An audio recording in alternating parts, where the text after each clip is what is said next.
ഭീകരതയ്ക്കെതിരായ പോരാട്ടത്തിന് ഇനി ഒരു വിട്ടുവീഴ്ചയും ഉണ്ടാകില്ല, ഇത് രണ്ടും ഒരുമിച്ച് പോകില്ല എന്ന് പറഞ്ഞുകൊണ്ട് ഏത് തരത്തിലേക്കാണ് ഇതാദ്യമായി ഈ വിഷയത്തിൽ പ്രധാനമന്ത്രി പ്രതികരിച്ചിരിക്കുന്നത്? അനുജ, ഓപ്പറേഷൻ സിന്ദൂറിന് ശേഷം പ്രധാനമന്ത്രി ആദ്യമായി രാജ്യത്തെ അഭിസംബോധന ചെയ്തപ്പോൾ പാകിസ്ഥാനെ പേരെടുത്തു പറഞ്ഞ് പലതവണയാണ് പ്രധാനമന്ത്രിയുടെ ഭാഗത്ത് നിന്ന് വിമർശനമുണ്ടായത്. പാകിസ്ഥാനിലെ ബഹാവൽപൂരിലെയും മുറിദ്കയിലെയും ഭീകര കേന്ദ്രങ്ങൾ, അത് ആഗോളതലത്തിൽ തന്നെ ഭീകരരുടെ സർവകലാശാലകളാണ്. ഈ സർവകലാശാലകൾ തകർത്തു. ഭീകരർ സ്വപ്നത്തിൽ പോലും കരുതിയിട്ടുണ്ടാവില്ല ഇത്തരമൊരു മറുപടി, ഇത്തരമൊരു പ്രത്യാക്രമണം ഇന്ത്യയുടെ ഭാഗത്ത് നിന്നുണ്ടാകുമെന്ന്. ഭീകരതയുടെ അടിവേരറുക്കുകയാണ് ഇന്ത്യ ചെയ്തത്.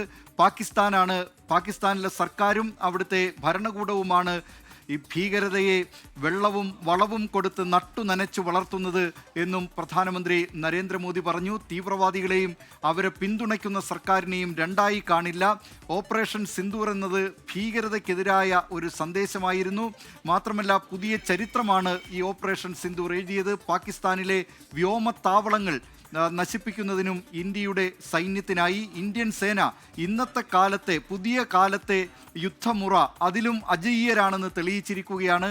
എല്ലാ കാലവും എല്ലാ യുദ്ധങ്ങളിലും പാകിസ്ഥാൻ ഇന്ത്യയോട് തോറ്റ ചരിത്രം മാത്രമേ ഉള്ളൂ. ഇത്തവണയും അതിൻ്റെ ഒരു ആവർത്തനമായിരുന്നു. മാത്രമല്ല, ഏറ്റവും പ്രധാനപ്പെട്ട കാര്യം പ്രധാനമന്ത്രി നരേന്ദ്രമോദി ഇന്ന് പറഞ്ഞത് അല്പസമയം മുമ്പാണ്. അമേരിക്കൻ പ്രസിഡന്റ് ഡൊണാൾഡ് ട്രംപ് ഈ ഏറ്റുമുട്ടൽ, ഈ സംഘർഷം പരിഹരിക്കുന്നതിൽ അമേരിക്ക നിർണായക പങ്ക് വഹിച്ചു. അമേരിക്കയാണ് ഇന്ത്യയോടും പാകിസ്ഥാനോടും ഈ സംഘർഷം അവസാനിപ്പിക്കണം എന്ന നിലയിൽ അഭ്യർത്ഥന നടത്തിയത്, അത്തരമൊരു തീരുമാനത്തിലേക്ക് എത്തിച്ചത് എന്നൊക്കെ അല്പസമയം മുമ്പ് US പ്രസിഡന്റ് ഡൊണാൾഡ് ട്രംപ് പറഞ്ഞിരുന്നു. പക്ഷേ ഇപ്പോൾ പ്രധാനമന്ത്രി നരേന്ദ്രമോദി അക്കാര്യത്തിൽ അർത്ഥശങ്കയ്ക്കിടയില്ലാത്ത വിധം വ്യക്തമാക്കിയിരിക്കുന്നു. ആരുടെയും സമ്മർദ്ദമുണ്ടായിരുന്നില്ല. അദ്ദേഹം അത്തരം ഒരു പരാമർശമല്ല നടത്തിയതെങ്കിലും പ്രധാനമന്ത്രി പറഞ്ഞ വാചകം ഇതാണ്: പാകിസ്ഥാൻ അക്ഷരാർത്ഥത്തിൽ ഇന്ത്യയോട് കേണപേക്ഷിക്കുകയായിരുന്നു. പാകിസ്ഥാന്റെ മിലിറ്ററി ഓപ്പറേഷൻസ് ഡയറക്ടർ ജനറൽ ഇന്ത്യയോട് കരഞ്ഞുകൊണ്ട് ഈ വെടിനിർത്തലിന് തയ്യാറാകണമേ എന്ന് അപേക്ഷിക്കുകയായിരുന്നു. ലോകത്തോട് മുഴുവൻ പാകിസ്ഥാൻ കരഞ്ഞപേക്ഷിക്കുകയായിരുന്നു ഇന്ത്യയുടെ ആക്രമണം കണ്ടിട്ട്. അങ്ങനെ പാകിസ്ഥാനെ ഒരു പാഠം പഠിപ്പിച്ചതോടുകൂടിയാണ് പാകിസ്ഥാൻ ഈ നിലയിലുള്ളൊരു അപേക്ഷയുമായി മിലിറ്ററി ഓപ്പറേഷൻസ് ഡയറക്ടർ ജനറലിനെ വിളിക്കുന്നത്. ഇന്ത്യയെ സംബന്ധിച്ച് ഇന്ത്യ ഈ ഓപ്പറേഷൻ സിന്ദൂർ അവസാനിപ്പിച്ചിട്ടില്ല, സൈനിക നടപടി അവസാനിപ്പിച്ചിട്ടില്ല, അത് താൽക്കാലികമായി നിർത്തിവെച്ചു എന്ന് മാത്രമേ ഉള്ളൂ.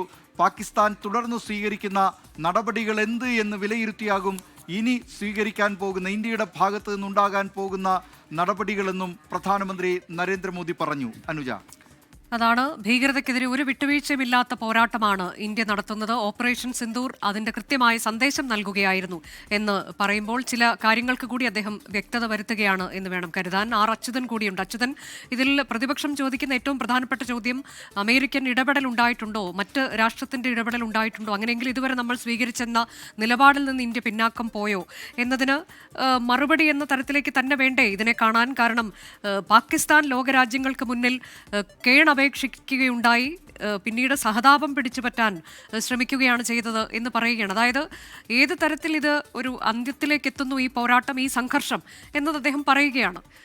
മറ്റൊന്ന്, പാക് ഒക്യുപ്പൈഡ് കശ്മീരിന്റെ കാര്യത്തിൽ മാത്രമാണ് ചർച്ച. അതും പ്രതിപക്ഷം ഉന്നയിച്ച വിഷയമാണ്. അത് ഇന്ത്യയുടേതാണെന്നത് 94 പാർലമെന്റിൽ പാസ്സാക്കിയിട്ടുള്ള പ്രമേയമാണ്. ആ വിഷയത്തിൽ എന്താണ് സർക്കാരിന്റെ നിലപാട് എന്നത്, അങ്ങനെ രണ്ട് കാര്യങ്ങൾക്ക് കൂടി ഈ അദ്ദേഹം അഭിസംബോധന ചെയ്യുമ്പോൾ അതിന് മറുപടി ആയിട്ടുണ്ട് എന്നാണോ കണക്കാക്കേണ്ടത്?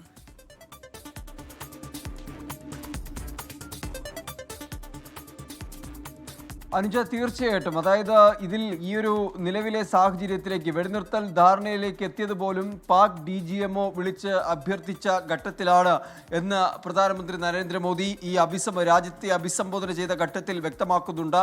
ഒപ്പം തന്നെ ചർച്ചയെങ്കിൽ അത് POKയിൽ, അതായത് പാക് അധിനിവേശ കാശ്മീരിൽ മാത്രമേ ആ ചർച്ചയുള്ളൂ.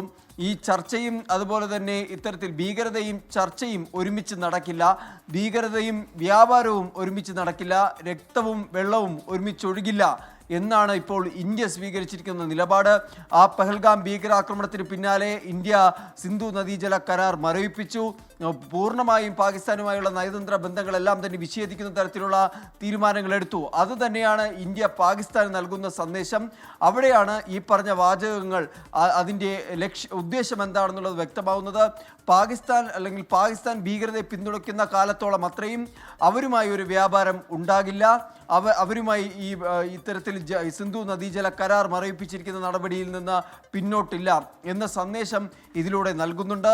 കൃത്യമായി എന്താണ് ഈ ഓപ്പറേഷൻ സിന്ദൂർ, അതിൻ്റെ ദൗത്യം എന്തായിരുന്നു, ആ പേരിലേക്ക് എത്താനിടയായതെന്ത്, എന്തുകൊണ്ട് ഇത്തരം ഈ സിന്ദൂറിലൂടെ ഇത് ലക്ഷ്യമിട്ടു എന്നതിൽ കൃത്യമായ ഒരു വിശദീകരണം പ്രധാനമന്ത്രിയുടെ ഭാഗത്തുനിന്ന് ഉണ്ടായി എന്നതാണ്.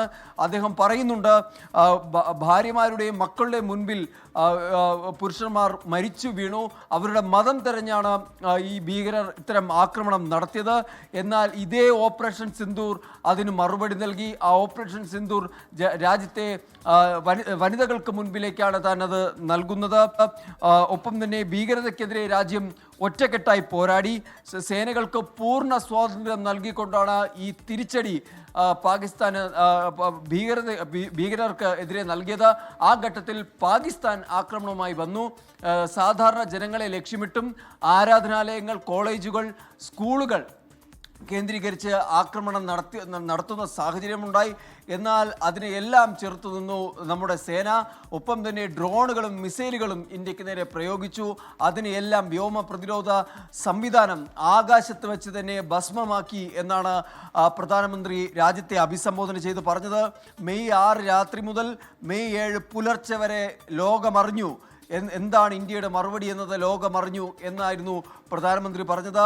പാകിസ്ഥാനിലെ തീവ്രവാദ കേന്ദ്രങ്ങൾ തകർത്തു, അതിന് പരിശീലനം നൽകുന്ന കേന്ദ്രങ്ങൾ തകർത്തു, അവരുടെ സൂത്രധാരന്മാരെ തകർത്തു. ആഗോള ഭീകരവാദവുമായി ബന്ധമുള്ള എല്ലാ കേന്ദ്രങ്ങളുമാണ് ഈ തകർത്തയിൽ ഉൾപ്പെടുന്നത് എന്നും പ്രധാനമന്ത്രി പറയുന്നുണ്ട്. മാത്രമല്ല, ഈ തീവ്രവാദികൾ നമ്മുടെ സഹോദരികളുടെ സിന്ദൂരമാണ് മാച്ചത്. അപ്പോൾ അതിന് തക്കതായ മറുപടി നൽകണമെന്ന് രാജ്യം അന്നേ തീരുമാനിച്ചതാണ്. ആ മറുപടിയാണ് POKയിലും പാകിസ്ഥാനുള്ളിലും ചെന്ന് ഇന്ത്യ നൽകിയത്. അത് സേനകളുടെ ആ ഒരു ധൈര്യത്തെ, ആ ഒരു വീര്യത്തെ കൂടി പ്രധാനമന്ത്രി ഈ ഘട്ടത്തിൽ അഭിസംബോധന ചെയ്ത ഘട്ടത്തിൽ അഭിനന്ദിക്കുകയും ചെയ്തു. സേനകളെ സല്യൂട്ട് ചെയ്യുന്നു എന്നാണ് പറയുന്നത്. എന്നാൽ ഇവിടം കൊണ്ട് തീരുന്നില്ല. ഓപ്പറേഷൻ സിന്ദൂർ അത് താൽക്കാലികമായി മാത്രമാണ് നിർത്തിവെച്ചിരിക്കുന്നത്. അതിർത്തിയിലെ 3 സേനകളും BSFും അർദ്ധസൈനിക വിഭാഗം ഉൾപ്പെടെയുള്ള എല്ലാ സേനകളും ജാഗരൂകരായി തന്നെയാണ് തുടരുന്നത്.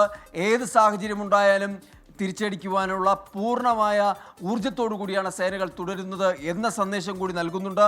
എന്തായാലും തീവ്രവാദത്തിനോട് സീറോ ടോളറൻസ് എന്ന നയമാണ് സ്വീകരിച്ചിരിക്കുന്നത്.